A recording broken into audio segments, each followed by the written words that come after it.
If you would just stop being a dick, then we'd be together. Hello? Join the team, Jared.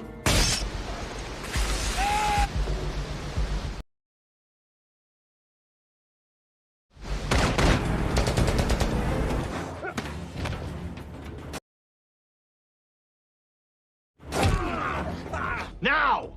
Asshole!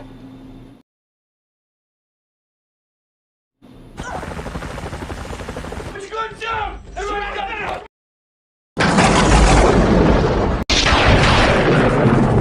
Masih bersama Zibok TV guys, jangan lupa subscribe, like, share, dan komennya. Kita mulai saja bahas alur ceritanya ya. Hari itu detektif Fullbrick sedang melakukan penggerebekan di sebuah rumah dengan nomor 1318. Dalam pemberitaan, rumah yang dicurigai sebagai sarang narkoba itu bernomor 1308. Saat itu polisi menangkap Sean Whitlock dan menewaskan 3 orang lainnya termasuk Kali Whitlock Kardashian. Di rumah Ronald Whitlock, ayah dari tersangka narkoba, saat itu sedang didatangi 2 orang polisi. Ron berkenan akan kedatangan mereka lalu menembak kedua petugas itu. Pagi itu, Neru bangun tidur dalam keadaan berantakan. Maklum tadi malam ia mabuk di sebuah bar bersama teman-temannya. Ek pernah tergabung dalam kemiliteran dan mendapatkan beberapa medali. Ketika ia mau berangkat kerja, ia dikejutkan Mitch yang sedang duduk di depan pintu rumah. Tanan mengatakan bahwa kedua bersaudara Whitlock itu tidak bersalah. Mitch sepertinya tak menghiraukannya dan berlalu dari rumahnya. Mitch memasuki tempat kerjanya di PLTA Fitzgerald, tapi terlebih dulu ia harus melewati pos pemeriksaan. Decker yang ditugaskan di pos itu mengingatkan Mitch untuk memperbarui kartu identitas kerjanya. Di ruang depan, Mitch dibercandain oleh Blaylock yang memperhatikan dari kejauhan, mencentak saling sapa dengan mantan kekasihnya. Mitch sangat ramah dan semua orang di kantornya seakan mengenalnya sebagai pribadi yang baik. Tiba-tiba mantan kekasih Mitch, yaitu Sophia yang merupakan direktur di kantor itu, menghampirinya. Terjadilah perdebatan kecil antara mereka. Kemudian percakapan mereka terhenti oleh kedatangan Smith. Smith inilah yang sekarang menjadi pasangan baru Sophia. Di pos pengawasan, Cranbrook fokus mengamati bus sekolah yang barusan melewati pos pemeriksaan.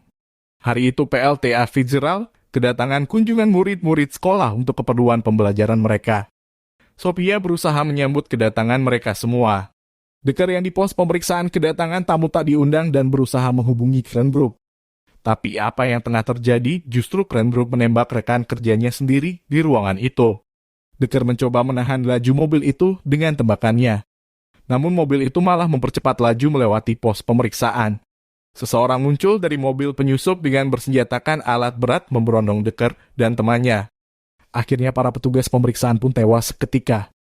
Bowen bertindak hal serupa dengan Cranbrook, ia juga menembak rekan kerjanya sendiri. Dari iringan mobil itu keluarlah Ron bersama pasukannya. Smith menyuruh Paula menghubungi Cranbrook, sementara ia sendiri menghubungi keamanan negara atau dikenal dengan NSA. Pasukan Ron bergerak cepat dengan mengumpulkan semua karyawan di situ dan menjadikannya sebagai sandera. Blaylock yang barusan keluar dari toilet melihat murid-murid sekolah sedang disandera orang asing yang bersenjata. Sementara itu Ron yang sudah memasuki ruang kontrol meminta pasukannya untuk membawakan Smith ke hadapannya. Ron dari monitor melihat Paula sedang bersembunyi di bawah meja. Ron meminta untuk dibawakan Paula menemuinya juga. Sophia yang tergabung dalam rombongan murid sekolahan digiring dan dikumpulkan di suatu ruangan. Bowen memperingatkan para sandera itu untuk tak melakukan tindakan yang bodoh. Sementara itu Mitch telah selesai dengan pekerjaan mengelusnya. Ia meminta rekan kerjanya yang di atas segera menariknya. Tapi tak ada tanggapan, lalu ia mencoba naik ke atas. Mitch dengan insting kemiliterannya menyadari ada yang tak beres di tempat itu. Ia menyergap pria asing bersenjata di depannya. Tak berselang lama, rekannya datang dan Mitch pun segera menembaknya. Smith digelandang Bowen menuju ruang kontrol utama untuk menemui Ron. Mitch memeriksa akses jalan sekitar PLTA telah dijaga pria asing yang bersenjata. Ia terus saja menyusuri tempat itu untuk mencari jalan keluar aman baginya. Mitch melumpuhkan seorang penjaga dan menyembunyikan tubuh penjaga itu di toilet. Di sana ia bertemu dengan Blaylock yang dari tadi bersembunyi. Jator tentara bayaran yang disewa Ron menanyakan kepada Cranbrook untuk melihat ke kamera pengawas tentang keberadaan Mitch. Di ruang kontrol, Smith berusaha membuat penawaran dengan Ron.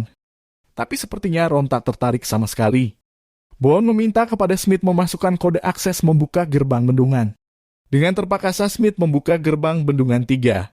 Bendungan 3 mengaliri wilayah yang dihuni 100.000 orang, dan sebentar lagi air bendungan itu akan membanjirinya. Ron memulai siaran langsung di ruang kontrol itu. Gator menemui Ron untuk melaporkan jumlah personilnya yang hilang.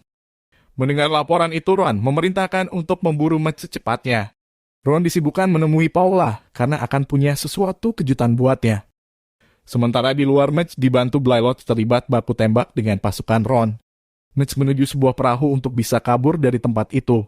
Setelah menewaskan penembak jitu dan beberapa anggota pasukan Ron, Mitch berhasil mencapai perahu serta bergegas meninggalkan tempat itu. Mitch menjalankan perahunya menuju kantor PLTA dan di sana ia sudah ditunggu Gator dan anak buahnya. Ron meminta Paula menelpon suaminya yang ternyata adalah detektif Fulbright yang menangani kasus narkoba keluarga Whitlock. Paula memintanya datang ke bendungan karena airnya sudah mulai naik. Terjadi baku tembak seru antara Mitch dan pasukan Gator. Gator sangat penasaran dengan sosok yang bernama Mitch ini. Detektif Fulbright memasuki pos pemeriksaan, di sana ia ditemui oleh Gator. Baru saja bertanya sesuatu, Gator langsung menghajarnya. Kemudian Gator membawa Fulbright ke ruang kontrol menemui Ron. Mitch terus melumpuhkan para penjaga di situ satu persatu. Blightlock ditugaskan Mitch untuk membawa Bas sementara ia berusaha membebaskan Sandera. Di atas Mitch menemui jalan buntu. Ia harus kembali ke bawah dengan menggunakan tali proyek. Mitch pun meluncur ke bawah. Belum sampai ke bawah, ia dihadang anak buah Gator. Sebuah loncatan dan pukulan melumpuhkan anak buah Gator yang mendekatinya. Akhirnya Mitch menemukan ruangan tempat para sandera dikumpulkan. Mitch membekap salah seorang penjaga dan menewaskan seorang penjaga lainnya. Di sana Sophia muncul dan sedikit terkejut akan kedatangan Mitch. Ron saat ini sedang siaran langsung bersama detektif Fulbright. Ron mencoba menanyakan kematian anaknya waktu itu. Namun Fulbright menjawab semua itu adalah sebuah kecelakaan.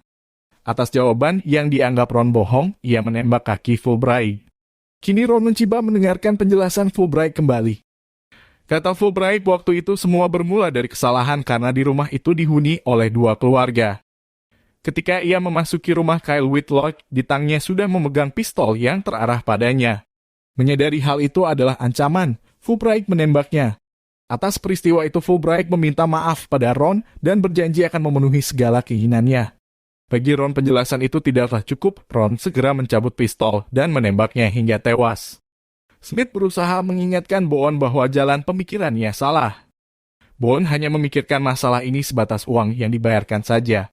Menurut Smith, tak seharusnya Bond terlibat masalah yang rumit seperti ini. Blightlock tiba di tempat para karyawan di Sandera.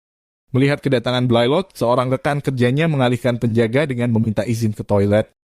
Ia pun diantar petugas menuju toilet.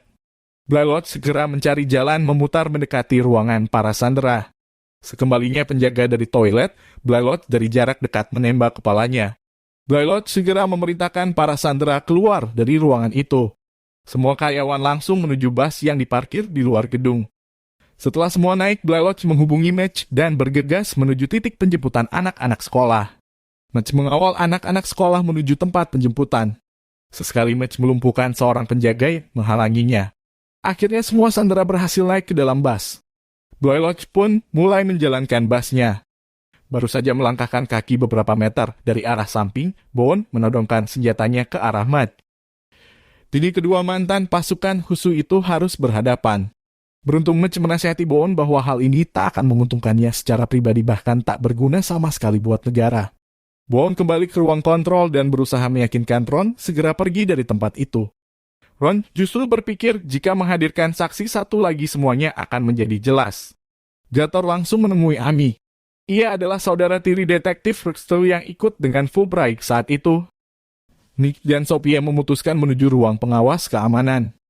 Sangat disayangkan oleh Mitch karena harus membunuh Cranbrook yang ikut konspirasi mereka.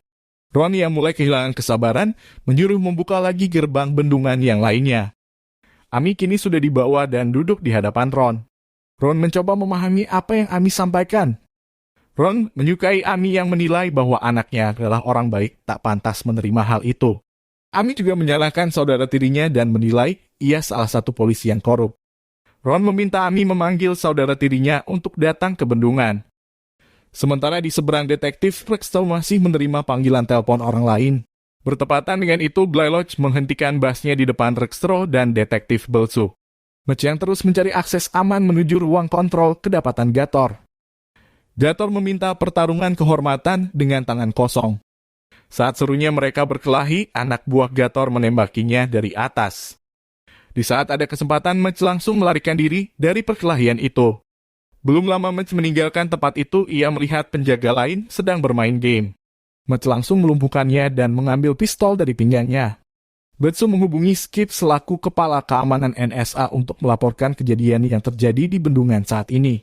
Kini apa yang terjadi di bendungan sudah diketahui oleh kepolisian dan NSA. Detektif Rakestraw dibawa ke hadapan Ron. Kini NSA sudah bersiap melakukan operasi ke PLTA Fitzgerald. Melihat sikap Rakestraw seperti itu, Ron tak ingin berbicara banyak. Ia langsung menghajar detektif itu kemudian menembaknya. Mitch bertemu kembali dengan Gator. Karena kehabisan amunisi, Gator mengajaknya kembali berkelahi dengan Mitch. Tanpa membuang waktu, Mitch langsung menembak kepala Gator. Mitch merasa masih banyak urusan yang harus diselesaikan. Bond untuk yang terakhir kalinya mengingatkan Ron agar mengakhiri semua ini. Ron tak menggubrisnya, malah ia menyuruh untuk membuka gerbang bendungan yang terakhir. Ron memutuskan untuk menembak Bond dan melanjutkan misinya. Pasukan keamanan NSA akhirnya tiba di PLTA. Mereka segera menyebar dan berbagi tugas masing-masing. Mitch dengan gerak cepat masuk ke ruang kontrol sambil menancapkan pisau di kepala pengawal Ron dan menembak pengawal yang satunya. Setelah itu Mitch mengarahkan pistolnya kepada Ron. Di luar pasukan NSA tanpa perlawanan berarti membersihkan area yang dilalui dengan menewaskan pasukan Ron yang tersisa. Mitch meyakinkan Ron bahwa ia punya saksi mata yang mengetahui anaknya tak bersalah. Tapi Ron menganggap itu hanyalah cerita usang meski Mitch meyakinkan Ron dengan sumpah prajuritnya. Sophia tak bisa mematikan tombol penutup gerbang bendungan. Ia melihat semua tombol sudah tak berfungsi sama sekali. Lebih menyakitkan baginya adalah ketika pasangan barunya itu adalah seorang pengecut. Tak lama kemudian pasukan NSA masuk ke ruang kontrol serta segera mengepung Ron dengan senjata yang siap mengarah kepadanya. Ron berpesan kepada Mitch yang menjunjung tinggi sumpah prajurit untuk membebaskan anaknya. Setelah itu Ron mencabut pistol, tapi senjata para pasukan NSA lebih dulu menembus kepalanya. Dengan berakhirnya pembajakan PLTA, kehidupan di wilayah sekitarnya pun mulai pulih. Sean akhirnya dibebaskan sementara kasus Kyle terus berlanjut di pengadilan. Di PLTA Fitzgerald, Mitch diangkat sebagai kepala keamanan yang baru. Kini Mitch pun bersama Sophia menjalin hubungan kembali. Sophia tak bisa memungkiri kalau dirinya masih sangat mencintainya.